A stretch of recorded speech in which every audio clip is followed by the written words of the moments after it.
Callie, and today I'm going to be talking about Universal Studios Halloween Horror Nights. I'm so excited. That's my dog running around in the background. So, and yes, that's a Michael Myers back there. It is the 19th. I'm filming this on the 19th.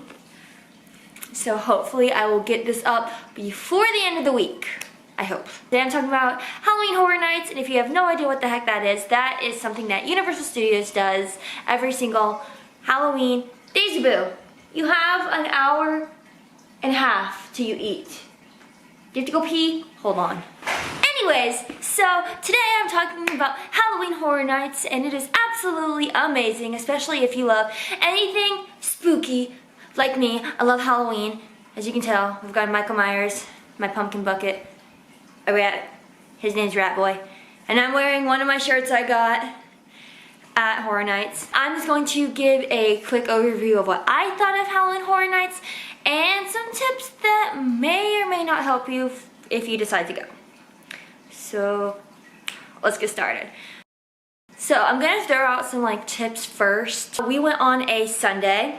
I'm not sure if that helps with crowds or not, but it wasn't too bad. We were gonna do the RIP tour, but it was super expensive, and we were like, let's just test our luck and see how we do. And luckily we were able to get through all the houses. There's 10 houses, 5 scare zones, and 2 shows that are going on, and then a bunch of food, but we kind of missed out on that because we were so focused on getting to all the houses. But I do recommend that you get there early. So on the website it says that Halloween Horror Nights starts at 7, but we got there around 6:15ish, and we were in the park by 6:20. But we got there early because I wanted to look around at some of the stores that they have at City Walk, because they were opening a new Universal Studios store, and they turned the old Universal Studios store that was at City Walk into the Universal Studios Legacy store. So it was really cool. They had a bunch of cool props and stuff from old attractions and stuff that was actually used in the movies and stuff. And there was a replica of Hagrid's motorbike that the Weasley twins, or the Phelps twins, sat in. So that was really cool because they actually sat in it all instant picture. If I can figure that out. Ding! Maybe. So that was really cool to see, and so we got there earlier so I could look around there. And then we thought we weren't going to be able to get in because I thought there was something with early entrance. But it turns out that we got there. It turns out that when we got there, we were able to go in as well. So we had about 40 extra minutes, because normally it's open from 6, 7 to 2 a.m.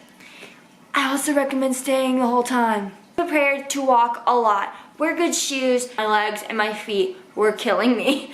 And I'm not even kidding. I think I walked about 9, almost 10 miles. And also be prepared for any sort of weather. Take ponchos just in case. I've seen other videos where it has rained and it's flooded and you walk through this much water. So we were lucky and did not run into any rain, but I would recommend come prepared. It doesn't hurt to have them. Just carry them in a backpack. Totally fine.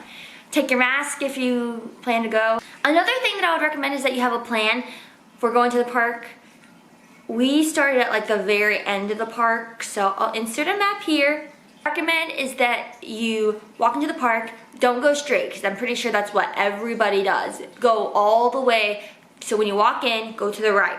Go all the way down. And the first house that you should get to is the Wicked Growth and the Puppet Theater one. We just kind of went in a circle from there, so we did the Wicked Growth, we did the Puppet Theater one, because those were right there. And because it was so early and we walked right to the farthest ones, I mean, the queue lines are long because they kind of wind like this, so you feel like you're walking a million miles to get to the house.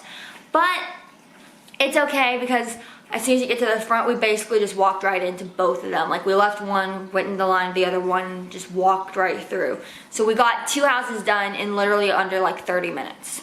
The next one that we did was the Welcome to Scary and the Halloween Horror Nights icons, which that was really cool. And then we did the Tooth Fairy, Texas Chainsaw Massacre, then the Bride of Frankenstein Lives, then the Case Files Unearthed, and then we did the Haunting of Hill House and Beetlejuice.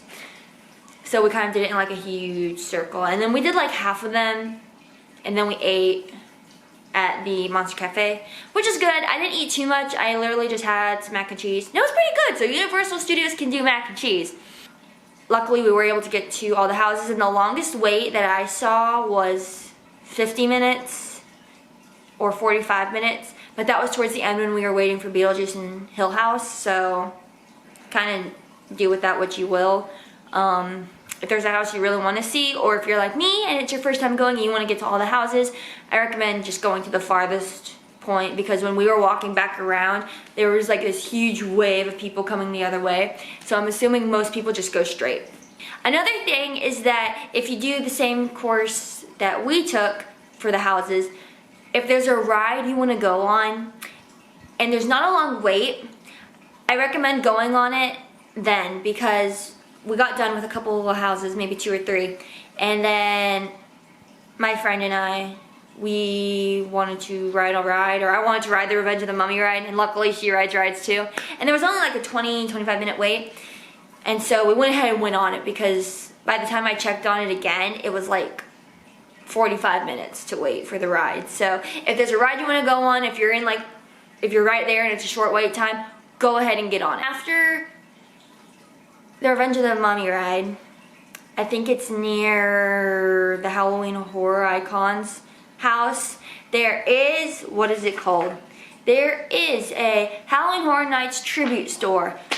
I know everyone on YouTube who makes a Horror Nights video mentions this, but go in it. It's so cool. It's way bigger than I thought it would be. I thought it was just going to be one room, but it's multiple rooms. It's so cool. They've got some like brochures from past Horror Nights, which is really cool to see.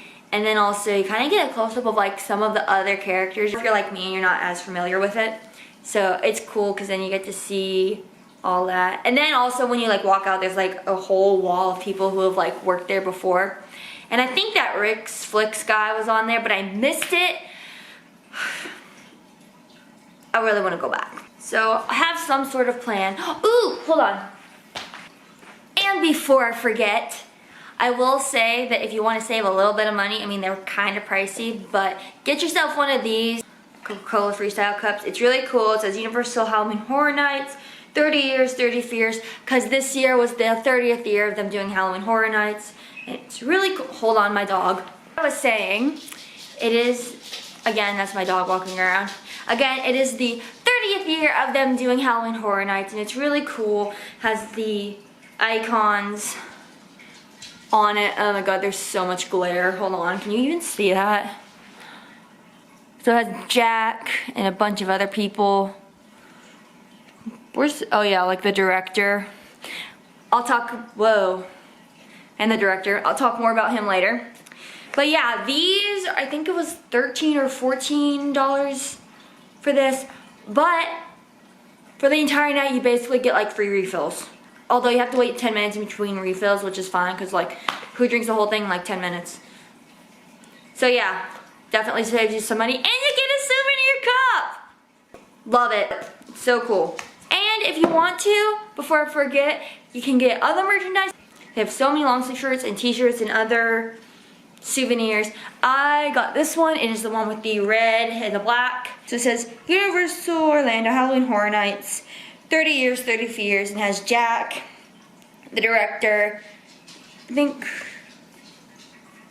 does it not have Lady Luck on here? I don't know, but it's a really cool shirt.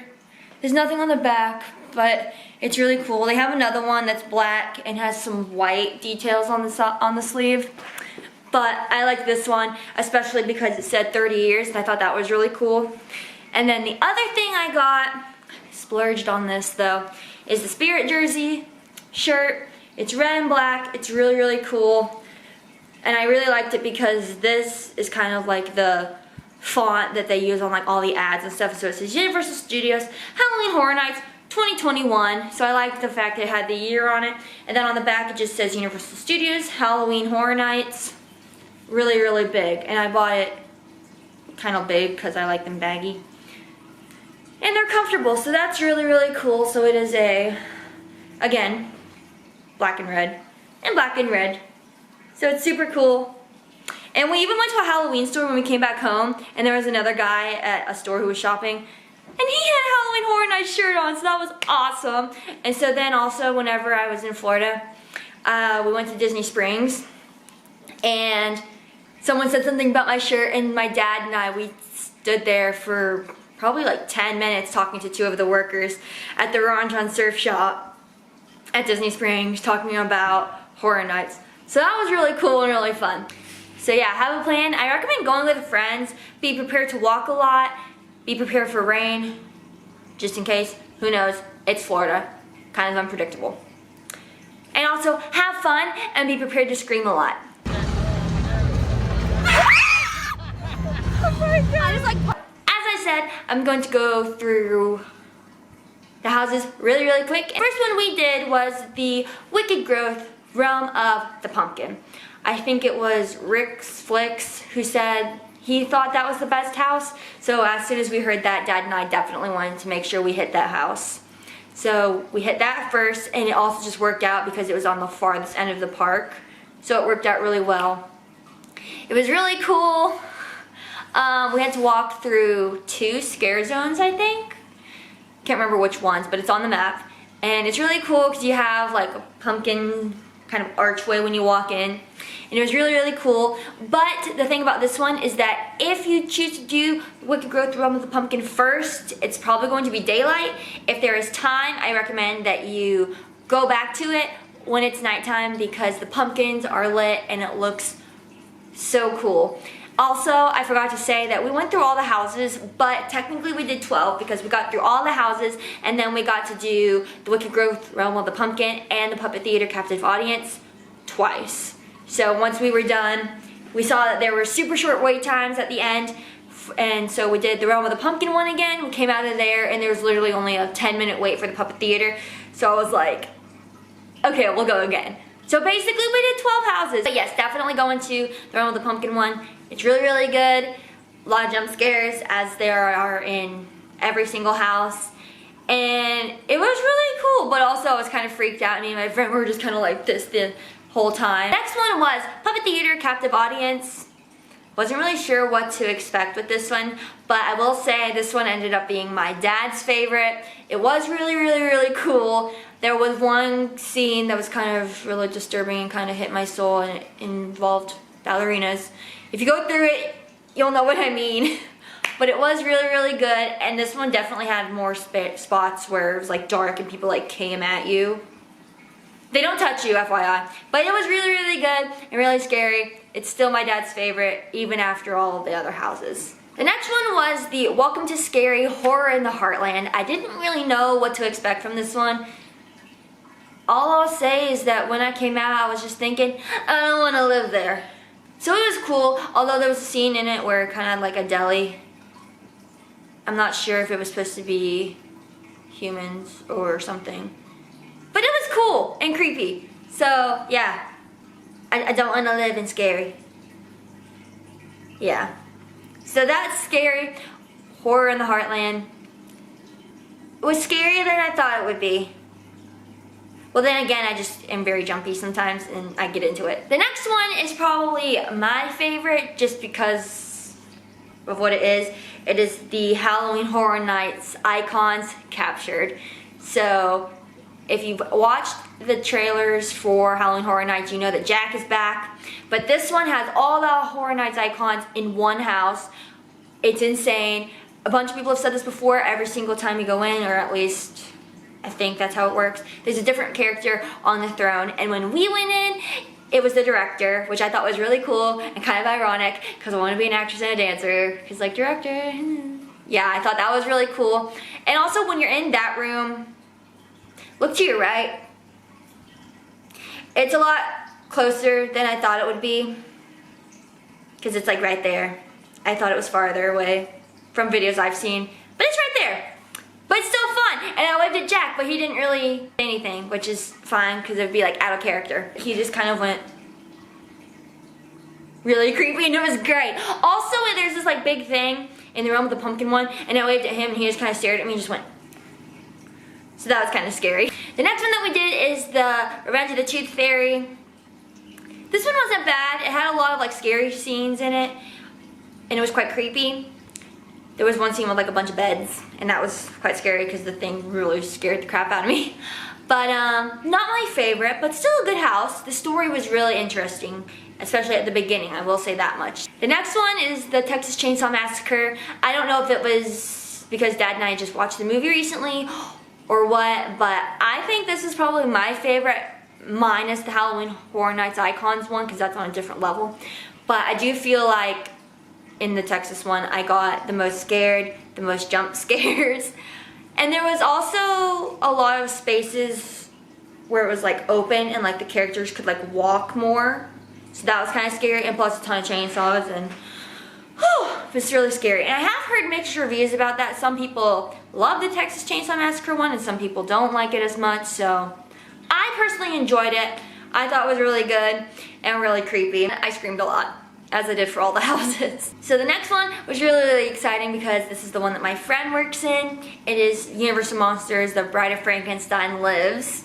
So it was really cool. I wasn't sure really what to expect from it, but it ended up being really cool and really, really good. Again, I think some people have mixed reviews on all the houses, but I personally really like this one. It was really cool. I'm also kind of biased because my friend works in there, but she did awesome. My dad thought she did really good too, and it was just really fun. And I was like waving like crazy, trying to get her attention, and she did see me, so that was really exciting. But it was really cool.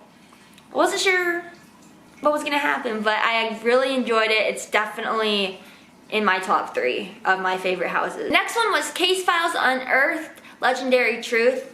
This is probably the one at first that I thought, okay, I don't care if we get to it, but I'm glad we went in it. I don't really know much about like mysteries and stuff. I don't keep up with like CIS or any of those like mystery shows and like detective shows, so I wasn't really sure what to expect, but it was a lot better than I thought it was gonna be. I will say they have a lot of creatures that are kind of slimy looking, but it's a good house. It has a lot of like jump scares, and it tells a really cool story. It does have some stuff that when you walk through you have to read, so pay attention to that, but also it was really, really cool. So that was a pleasant surprise. The one that I didn't think I was gonna like very much actually ended up being really, really good. And of course, we have the Netflix's The Haunting of Hill House. It was really cool. I'd seen videos of the one in California, and I'm kind of biased, but I will say Universal Orlando has them beat. But it was really good. It was really scary. And I swear, all the details in every single house are absolutely incredible. The line for Hill House was definitely longer though, but worth it. And then we ended with Beetlejuice, which was really fun. And when you first walk in, there's a Beetlejuice like way up high.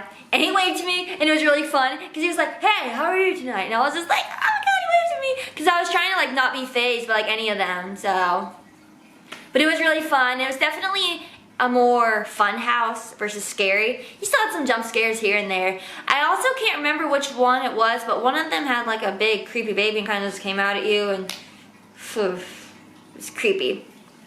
All the scare zones were really, really cool. So the scare zones here, I'll read my list. They have Lights, Camera, Action, Eddie's Revenge, which is pretty cool and scary. They have Gorewood Forest, Crypt TV, Seek and Destroy, and 30 Years, 30 Fears. All of them are really good. The people kind of scare you a lot. Oh my god. I just like, even when you don't expect it, or if they're just like walking around, you'll get scared.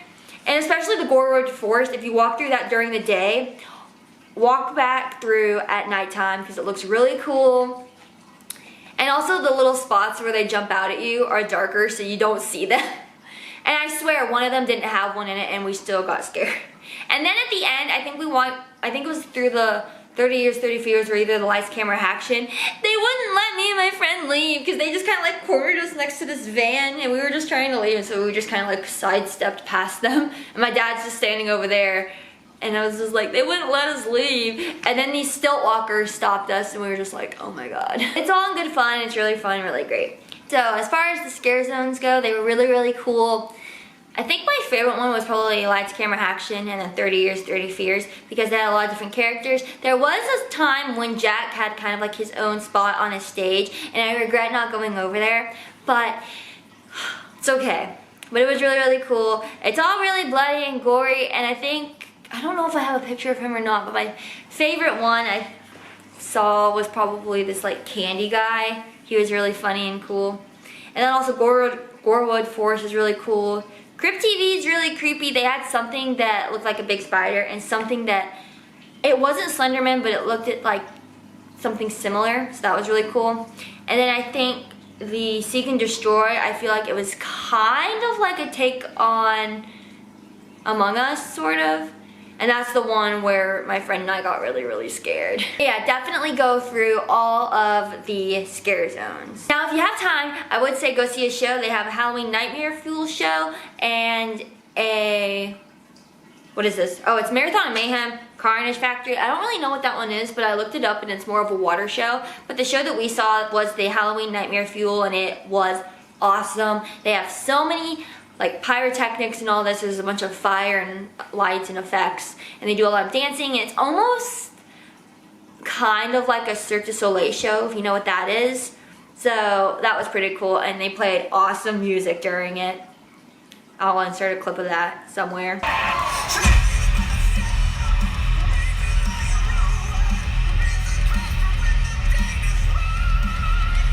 And also towards the end, my friend and I got to ride the Men in Black Alien Attack ride, which is really fun, and it's just fun because it spins you around like crazy. I'll reiterate just some tips and stuff that we got to do. Get there early, 6, I would say, because we did miss the opening ceremonies, which sucks, but that's okay. Get there early, get yourself one of these so you can be somewhat hydrated all night, and especially if you do a lot of screaming, you will want a drink. And that'll save you money so you're not spending tons of money on extra drinks. You can just refill your cup. Get t-shirts, get merchandise if you want to, just remember it. Come prepared to walk a lot, wear comfy shoes, be prepared for rain just in case, you never know. I would say go to all the houses, especially if it's your first time at Halloween Horror Nights. Walk through all the scare zones, and especially if it's like during the day, go back through at nighttime because it does make such a difference. And if you have time and if you're interested, go see a show. The shows are really, really cool. We only got to go to one. It was incredible. They played awesome music, and there was so much dancing and pyrotechnics, and it was just really, really cool and impressive. And also, we missed out on the food because we were focusing on getting to all the houses, so I didn't get to try any of the special food that they had there for Halloween Horror Nights or for the 30 years. I know that there was like a twisted tater thing I would have liked to try. My dad and I actually made pizza fries at home because we missed out on pizza fries. And it wasn't that bad, although hopefully, I don't know, someone needs to tell me if pizza fries are only there for Halloween Horror Nights or if they're at Universal all the time, because I would like to try pizza fries. Like actual pizza fries. Another cool thing that was really cool, because it was so late, sadly, I didn't get to go on the Green Gods ride, which is fine because I've been on it before. I didn't get a butterbeer, but that's okay, I've had it before. But it just would have been nice to get one because I hadn't had one in like 5-6 years. But another cool thing is that we got to walk through Diagon Alley and there's barely anybody there. I felt like I was on like a private tour, and it was just so cool. My Harry Potter heart was freaking out and geeking out. I love it so much. So that was really cool. And it's also just really strange because normally if you go to, what baby, come here! Because normally if you go to Diagon Alley, it is packed with people. And so I really got to see kind of like how big and how small it is at the same time. It was also nighttime, so that was kind of strange, but it was also just really, really cool. So I'm going to try to shorten this video, and I apologize that this video is so long. I just wanted to give my insight on Halloween Horror Nights, and I also wanted to document it some because it was my first year of going to Halloween Horror Nights. I wanted to go since I was like 12 years old. I'd sit in a hotel room on the channel that just showed all the stuff Universal did throughout the year, and I always thought Halloween Horror Nights looked amazing. I am a little sad because my mom couldn't be here to experience it with us, because I'm sure she would have been laughing at me the entire time for screaming my head off. And luckily now I can talk kind of right. My voice was messed up for about a week. But anyways, I hope you guys enjoyed this video. Like and subscribe. If you have any other questions or comments, let me know. Let me know what else you want to see. I have some ideas for some future videos. I'm using a new editing system, so that's kind of hard. And plus, I had to find my intro and outro, which were on my old computer, because now I have a new computer that I've been using, so it's taking me a little while. And also, just remember that you still have about a week and a half-ish to go to Horror Nights. So if you have a chance and you're in the Florida area, go to Howling Horror Nights, especially if you love all things spooky and spooky season. It's definitely the best thing to like get yourself in like that spooky season spirit. I love it. I can't wait to go back. Ever since we got home, I've been saying I just want to go back to Florida. But it's a lot of fun. I mean, don't get me wrong, I like Christmas. I love being holly jolly as much as the next person, but I love Halloween so much. I still need to carve pumpkins. Say bye, Michael. He was really cool. We got him at Party City. Anyways, I hope you liked this video. If you have any other questions, comments, like and subscribe. I hope you enjoyed it, and I might make another video, but if not, I will say Happy Halloween.